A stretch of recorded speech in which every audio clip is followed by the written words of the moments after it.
नमस्कार बच्चों, स्वागत है आपका ज्योतिर्वा एजुकेशन पर। आज हम पढ़ेंगे क्लास 6 हिंदी का चैप्टर नंबर 4 हार की जीत, जो कि एक बहुत ही प्यारी कहानी है और जिसको लिखा है सुदर्शन जी ने। तो चलिए शुरू करते हैं।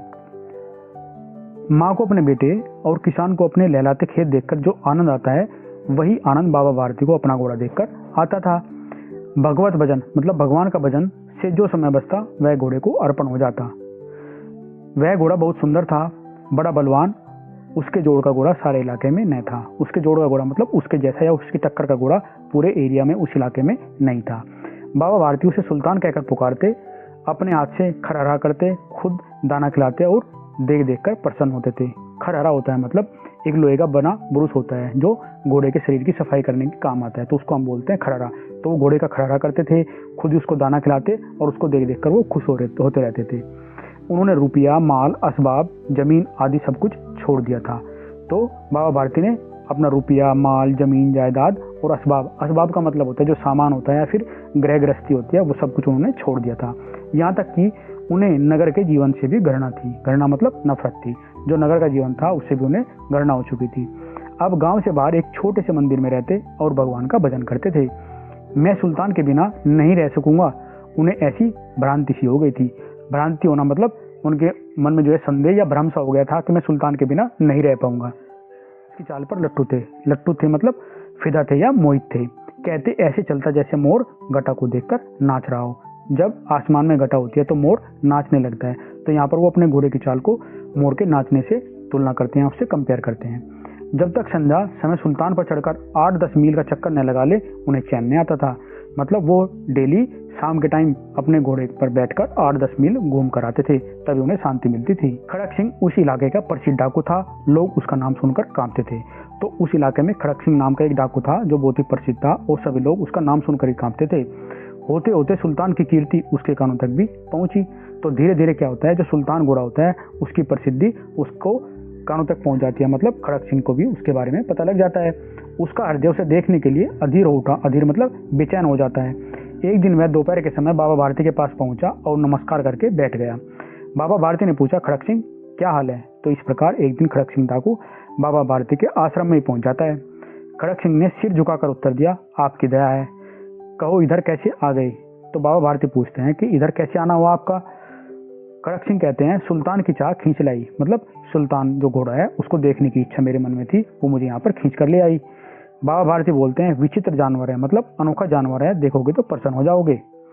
मैंने भी बड़ी प्रशंसा सुनी है।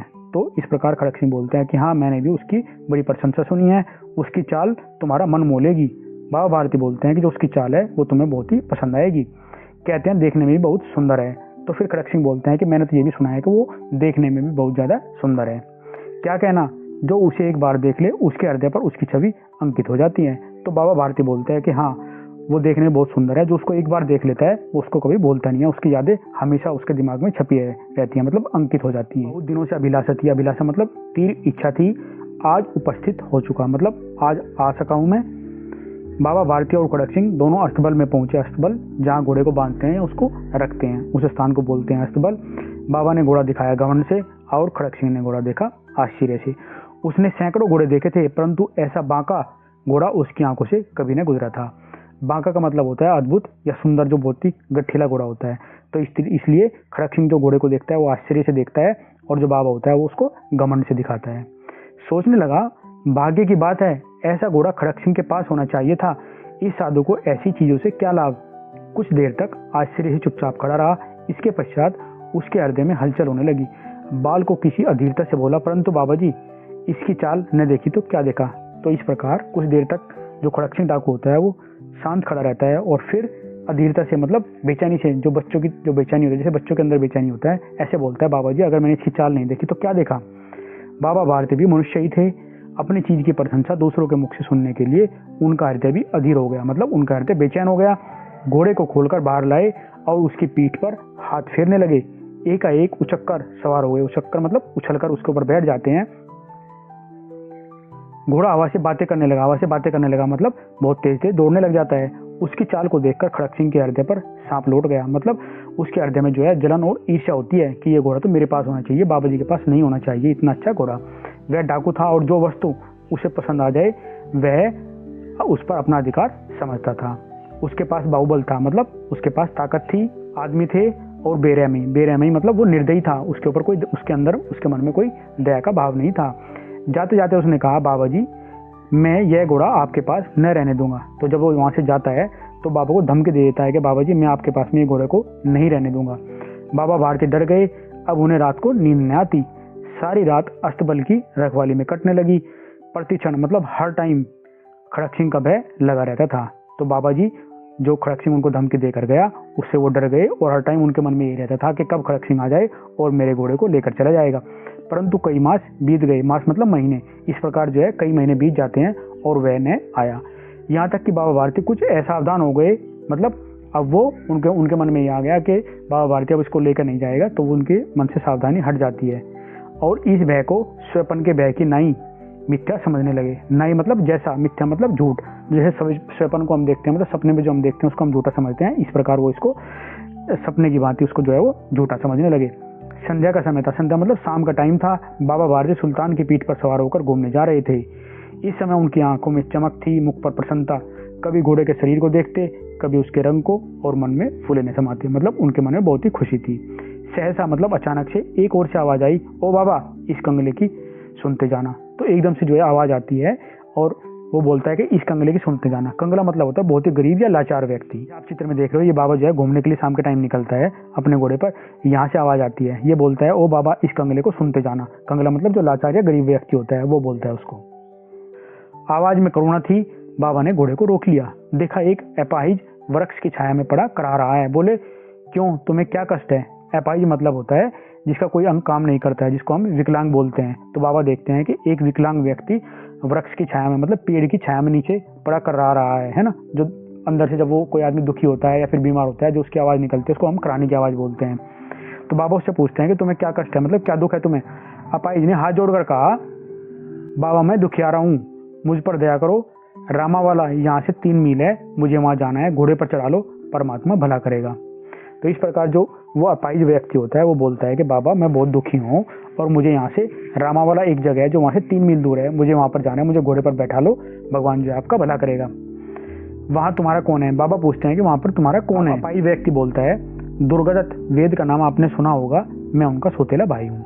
तो जो अपाहिज व्यक्ति होता है वो बोलता है कि दुर्गदत्त वेद, वेद मतलब डॉक्टर, उस टाइम पे डॉक्टर को जो है वेद बोलते थे। तो वो कहते हैं दुर्गदत्त नाम का तो आपको नाम सुना ही होगा आपने, मैं उनका जो है सौतेला भाई हूँ। बाबा भारती ने घोड़े से उतरकर अपाहिज को घोड़े पर सवार किया और स्वयं उसके लगाम पकड़कर धीरे धीरे चलने लगे। सहसा मतलब एकदम से उन्हें एक झटका सा लगा और लगाम हाथ से छूट गई। उनके आश्चर्य का ठिकाना नहीं रहा जब उन्होंने देखा कि अपाहिज घोड़े की पीठ पर तनकर बैठ गया और घोड़े को दौड़ाए लिए जा रहा है। उनके मुंह से भय, विस्मय और निराशा से मिली एक चीख निकल गई। वह अपाहिज डाकू खड़क सिंह था। तो इस प्रकार क्या होता है कि जब उनको बाबा लेकर चलता है धीरे धीरे, तो एकदम से जो उसके लगाम होती है वो अपाहिज व्यक्ति उसको खींच लेता है झटका मारकर, और जो बाबा होते हैं एकदम से वो डर जाते हैं, ये क्या हुआ। जब वो देखते हैं अरे ये तो अपाहिज जो है वो डाकू खड़क सिंह था। बाबा भारती कुछ देर तक चुप रहे और कुछ समय पश्चात कुछ निश्चय करके बोले, पूरे बल से चिल्लाकर बोले, जरा ठहर जाओ। तो इस प्रकार जो है बाबा भारती कुछ टाइम के लिए चुप हो जाते हैं और फिर अपने मन में कुछ सोचते हैं और तेज चिल्लाकर बोलते हैं कि रुक जाओ। खड़क सिंह ने यह आवाज सुनकर घोड़ा रोक लिया और उसकी गर्दन पर प्यार से हाथ फेरते हुए कहा, बाबा जी यह घोड़ा अब न दूंगा। तो खड़क सिंह रुक तो जाता है लेकिन ये बोलता है, बाबू जी मैं घोड़ा आपको वापस नहीं करूंगा, परंतु एक बात सुनते जाओ। खड़क सिंह ठहर गया। तो बाबा बोलते हैं कि एक बात मेरी सुनते जाओ। यह सुनकर जो खड़क सिंह है वो रुक जाता है। बाबा भारती ने निकट जाकर उसकी ओर ऐसी आंखों से देखा जैसे बकरा कसाई की ओर देखता है। तो बकरा कसाई की ओर देखता है, इसका मतलब है कि बाबा ने डाकू खड़क सिंह की ओर भय, दया और जो है घृणा से उसकी ओर देखता है, क्योंकि जो बकरा होता है वो भी कसाई को इसी तरीके से देखता है। और कहा, यह घोड़ा तुम्हारा ही हो चुका है, मैं तुम्हें इसे वापस करने के लिए नहीं कहूंगा, परंतु खड़क सिंह केवल एक प्रार्थना करता हूँ, इसे अस्वीकार न करना, नहीं तो मेरा दिल टूट जाएगा। तो खड़क सिंह को बाबा बोलते हैं कि मुझे घोड़ा नहीं चाहिए, घोड़ा आप ही लेकर जाओ, लेकिन मैं एक प्रार्थना करता हूँ, आपसे एक रिक्वेस्ट करता हूँ जिसे आप मना मत करना। बाबा जी आज्ञा कीजिए, मैं आपका दास हूँ, केवल यह घोड़ा न दूंगा। तो खड़क सिंह बोलता है कि आप जो भी कहोगे मैं वो करूंगा, लेकिन घोड़ा वापस नहीं करूंगा। अब घोड़े का नाम न लो, मैं तुमसे इस विषय में कुछ नहीं कहूंगा, मेरी प्रार्थना केवल यह है कि इस घटना को किसी के सामने प्रकट न करना। तो बाबा भारती बोलते हैं कि घोड़े के बारे में तो मैं बात ही नहीं करनी है, बस मेरी एक आपसे रिक्वेस्ट है कि जो ये घटना हुई है कि आप जो है एक अपाहिज के वेश में मेरे सामने आए हो और मेरे से हेल्प मांगी है और मैंने आपकी हेल्प की है, इस घटना को मत बताना किसी को भी। खड़क सिंह का मुंह आश्चर्य से खुला रह गया। उसे लगा कि उसे घोड़े को लेकर यहाँ से भागना पड़ेगा, परंतु बाबा भारती ने स्वयं ही उसे कहा कि इस घटना को किसी के सामने प्रकट न करना। इससे क्या प्रयोजन सिद्ध हो सकता है? प्रयोजन का मतलब होता है उद्देश्य, या क्या मतलब इससे सिद्ध हो सकता है। खड़क सिंह ने बहुत सोचा, बहुत सिर मारा, परंतु कुछ समझ नहीं आया। तो इस प्रकार जो खड़क सिंह होता है वो सोचता रहता है, लेकिन उसको कुछ भी समझ में नहीं आया कि बाबा ऐसा क्यों बोल रहे हैं। हार कर उसने अपनी आंखें बाबा भारती के मुंह पर गड़ा दी, मतलब बाबा भारती की ओर देखा और पूछा, बाबा जी इसमें आपको क्या डर है? सुनकर बाबा भारती ने उत्तर दिया, लोगों को यदि इस घटना का पता चला तो वे किसी गरीब पर विश्वास न करेंगे, दुनिया से विश्वास उठ जाएगा।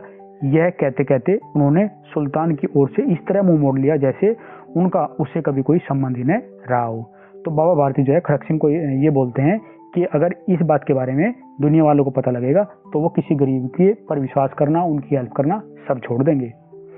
बाबा भारती चले गए, परंतु उनके शब्द खड़क सिंह के कानों में उसी प्रकार गूंज रहे थे। सोचता था कैसे ऊंचे विचार है, कैसा पवित्र भाव है।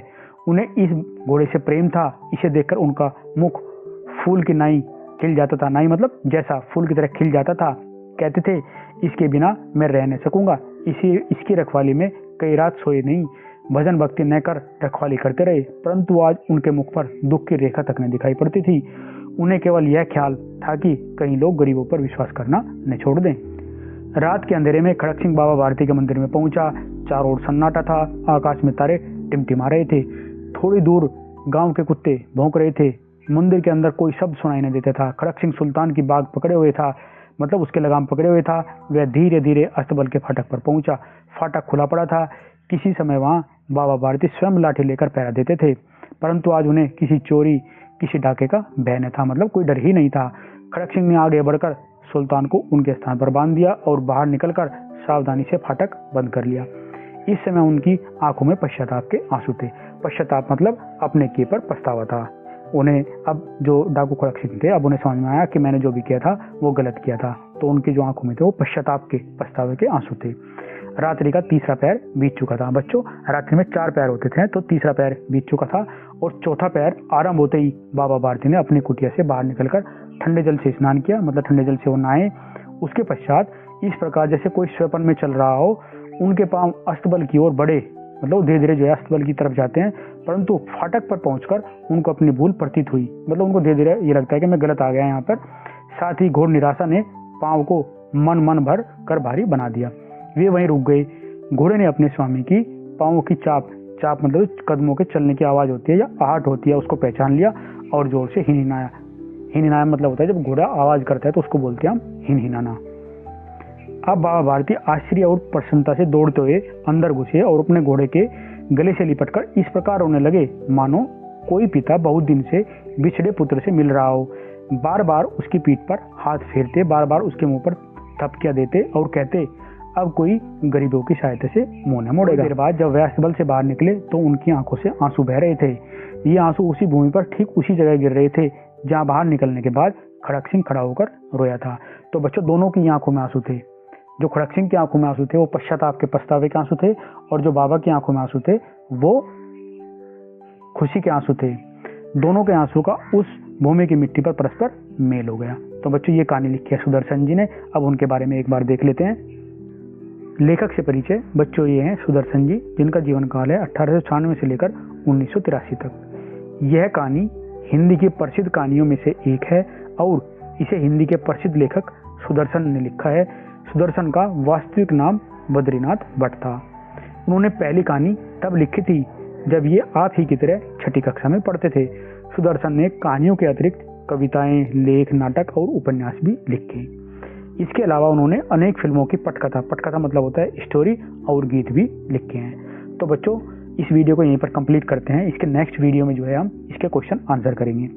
अगर आपको ये अच्छा लगा है तो प्लीज़ चैनल को शेयर और लाइक करना और साथ में सब्सक्राइब करना न भूलें। धन्यवाद।